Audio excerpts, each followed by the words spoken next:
ಇನ್ನು Prajwal Revanna pen drive ಪ್ರಕರಣಕ್ಕೆ ಕಾಂಗ್ರೆಸ್ ಪಡೆ ಕೆರಳಿ ಕೆಂಡವಾಗಿದೆ. ದೋಸ್ತಿ ನಾಯಕರ ವಿರುದ್ಧ ಕಾಂಗ್ರೆಸ್ ನಾಯಕರು ವಾಗ್ದಾಳಿಯನ್ನ ಮುಂದುವರಿಸಿದ್ದಾರೆ. ಮೊದಲೆಲ್ಲ ಎಸ್ಐಟಿ ಬಗ್ಗೆಯಲ್ಲಿ ಅವರೇ ಪ್ರಶಂಸೆಯನ್ನ ವ್ಯಕ್ತಪಡಿಸ್ತಾ ಇದ್ರು. ಎಸ್ಐಟಿ ರಚನೆಯಾದಾಗ ಮೊದಲೆಲ್ಲ ಇವರು ಪ್ರಶಂಸೆಯನ್ನ ವ್ಯಕ್ತಪಡಿಸ್ತಾ ಇದ್ರು. ಆದರೆ ಎಸ್ಐಟಿ ತನಿಖೆಗೆ ಈಗ ವಿರೋಧ ವ್ಯಕ್ತಪಡಿಸ್ತಾ ಇದ್ದಾರೆ. ಸುದ್ದಿಗೋಷ್ಠಿಯಲ್ಲಿ ಸಚಿವ ಚಲುವರಾಯಸ್ವಾಮಿ ವಾಗ್ದಾಳಿ ನಡೆಸಿದ್ದಾರೆ. ಒಕ್ಕಲಿಗರನ್ನ ಮುಗಿಸೋದಕ್ಕೆ ಅಂತ ಆರ್ ಅಶೋಕ್ಗೆ ರಾಮಲಿಂಗಾರೆಡ್ಡಿಗೂ ಕೂಡ ಕೌಂಟರ್ ಕೊಟ್ಟಿದ್ದಾರೆ. ಒಕ್ಕಲಿಗರನ್ನ ಮುಗಿಸೋದಕ್ಕೆ ಪ್ರಯತ್ನ ನಡೀತಾ ಇದೆ ಅಂತ ಆರ್ ಅಶೋಕ್ ಹೇಳಿದ್ರು. ರಾಮಲಿಂಗಾರೆಡ್ಡಿ ಅವರಿಗೂ ಕೂಡ ಇದೀಗ ತಿರುಗೇಟು ಕೊಟ್ಟಿದ್ದಾರೆ. ದೇವರಾಜೇಗೌಡ ಬಿಜೆಪಿ ಅಭ್ಯರ್ಥಿಯಾಗಿದ್ರು. ಜಗಳ ತಂದು ದೇಶಕ್ಕೆ ಹಂಚಿದ್ದಾರೆ. ಅನಾವಶ್ಯಕವಾಗಿ ಸಿಎಂ ಡಿಸಿಎಂ ಹೆಸರು ತರೋದು ಸರಿಯಲ್ಲ. ವಕೀಲ ದೇವರಾಜೇಗೌಡ ವಿರುದ್ಧ ರಾಮಲಿಂಗಾರೆಡ್ಡಿ ಕೆಂಡಾಮಂಡಲರಾಗಿದ್ದಾರೆ.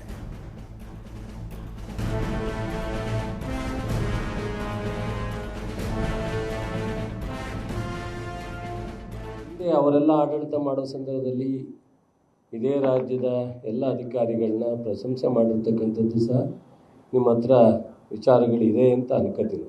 ಅದರಲ್ಲೂ ವಿಶೇಷವಾಗಿ ಜನತಾದಳದ ನಾಯಕರುಗಳು ಪದೇ ಪದೇ ಹೇಳಿರ್ತಕ್ಕಂಥ ವಿಚಾರಗಳನ್ನು ಸಹ ನಾವು ನೋಡಿದ್ವಿ.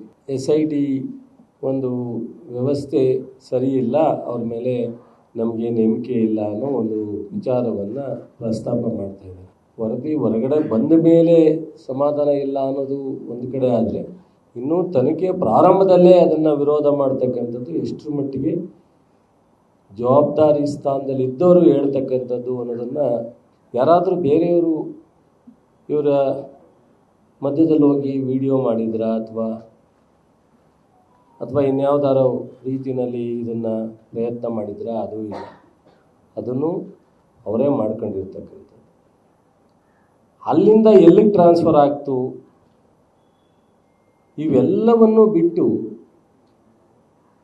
ಗಾಳಿಗೆ ಹೋದ್ಮೇಲೆ ಗಾಳಿನಲ್ಲಿ ಯಾವ್ಯಾವ ದಿಕ್ಕಿಗೆ ಪ್ರಚಾರ ಹೋಗುತ್ತೆ ಅನ್ನೋದನ್ನು ಯಾರ ಕೈಲೂ ಯಾರೂ ಕಂಟ್ರೋಲ್ ಮಾಡಲಿಕ್ಕೆ ಸಾಧ್ಯ ಆಗಲ್ಲ. ಪ್ರಪ್ರಥಮವಾಗಿ ಹಾಸನ ಜಿಲ್ಲೆ ಒಳಗಡೆ ಹೊರಗಡೆ ಬಂದಂಥದ್ದು ಶಿವರಾಮೇಗೌಡರು ಇರ್ಬೋದು, ಯಾರೋ ಇನ್ನೊಬ್ಬರು ದೇವರಾಜೇಗೌಡರು ಇರ್ಬೋದು. ಅವ್ರ ಸಂಭಾಷಣೆಯೂ ಸಹ ಅಲ್ಲೇನು ಭಾಳ ಇಲ್ಲಪ್ಪ ನನ್ನ ಹತ್ರ ಬರಲೇಬೇಕು, ನೀನು ಏನು ತಗೊಂಬ, ಇಲ್ಲಿ ನನಗೆ ಉಪಯೋಗ ಆಗುತ್ತೆ, ಅಥವಾ ನೀನು ಅವರಿಬ್ಬರ ಮಧ್ಯದಲ್ಲಿ ಇದನ್ನು ಪ್ರಸಾರ ಮಾಡಲಿಕ್ಕೆ ಏನಾದರೂ ನಡೆದಿದೆಯಾ, ಅದೇನು ಅಲ್ಲಿ ನಡೆದಿಲ್ಲ. ಶಿವರಾಮೇಗೌಡರು BJP ಲಾಸ್ಟ್ ಕ್ಯಾಂಡಿಡೇಟ್ ಆಗಿದ್ದವರು, ಈಗಲೂ BJP ಸದಸ್ಯರೇ. ಅವರೇನು ಕಾಂಗ್ರೆಸ್ನವರು ಅಲ್ಲ ಅಥವಾ ಬೇರೆ ಯಾವುದೂ ಅಲ್ಲ, BJP. ಈ ವಿಚಾರ ಹೊಳೆ ನರಸೀಪುರಕ್ಕೆ ಸಂಬಂಧಪಟ್ಟಿರ್ತಕ್ಕಂಥದ್ದು. ಕಾರ್ತಿಕ್ ಡ್ರೈವರು ಮತ್ತು ಪ್ರಜ್ವಲ್ ರೇವಣ್ಣ, ದೇವರಾಜೇಗೌಡ ಮತ್ತು ರೇವಣ್ಣವರು, ದೇವರಾಜೇಗೌಡರ ವಕೀಲರು, ಅವರ ವಿಡಿಯೋಗಳನ್ನು ನೋಡಿದ್ದೀನಿ. ಕಾರ್ತಿಕ್ ಡ್ರೈವರ್ ಆ ವಿಡಿಯೋಗಳು ನೋಡಿದ್ದೆ.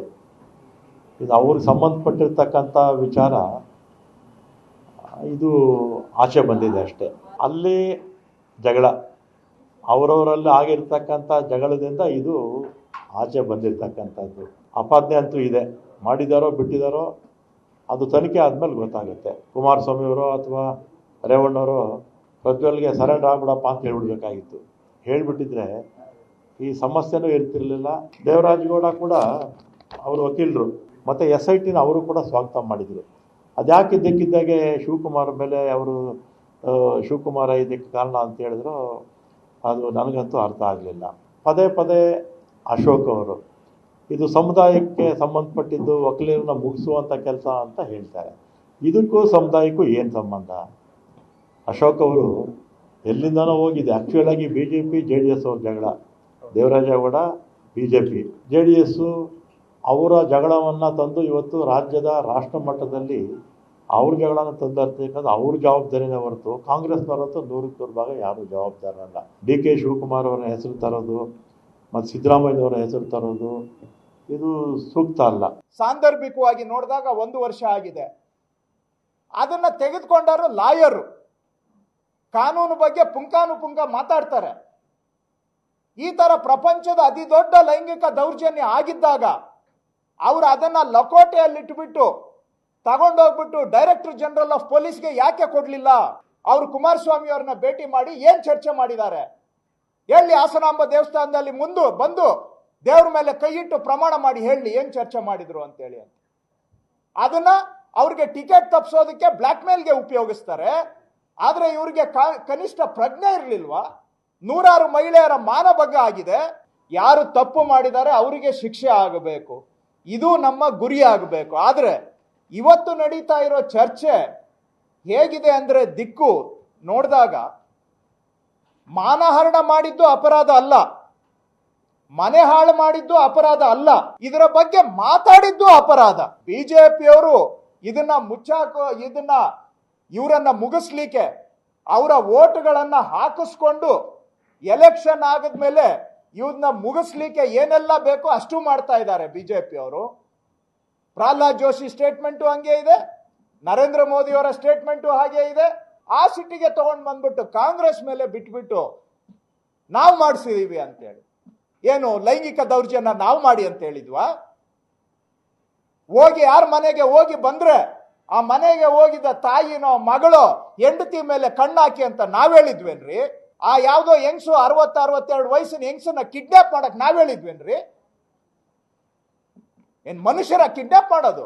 ಹಂಗಾದ್ರೆ ಕಿಡ್ನಾಪ್ ಮಾಡಕ್ ಪ್ರಯತ್ನ ಮಾಡಿದ್ದು ಸುಳ್ಳು. ಹಾಗಾದ್ರೆ ಇವ್ರು ಏನ್ ಮಾಡಿದ್ರು ಕೂಡ ಯಾರು ಕೇಳೋ ಆಗಿಲ್ಲ. ಯಾಕಂದ್ರೆ ಇವರು ಕಾನೂನಿಗೂ ಮೇಲೆ ಸಂವಿಧಾನಕ್ಕೂ ಮೇಲೆ ಯಾರು ಇವ್ರನ್ನ ಮುಟ್ಟ ಆಗಿಲ್ಲ, ಮಾತಾಡೋ ಆಗಿಲ್ಲ. ಇಲ್ಲಿವರೆಗೂ ಅವ್ರ ಕುಟುಂಬದಲ್ಲಿ ಯಾರಾದ್ರೂ ಒಬ್ರು ಇದು ಅಕ್ಷಮ್ಯ ಅಪರಾಧ ಅಂತ ಹೇಳಿದಾರ?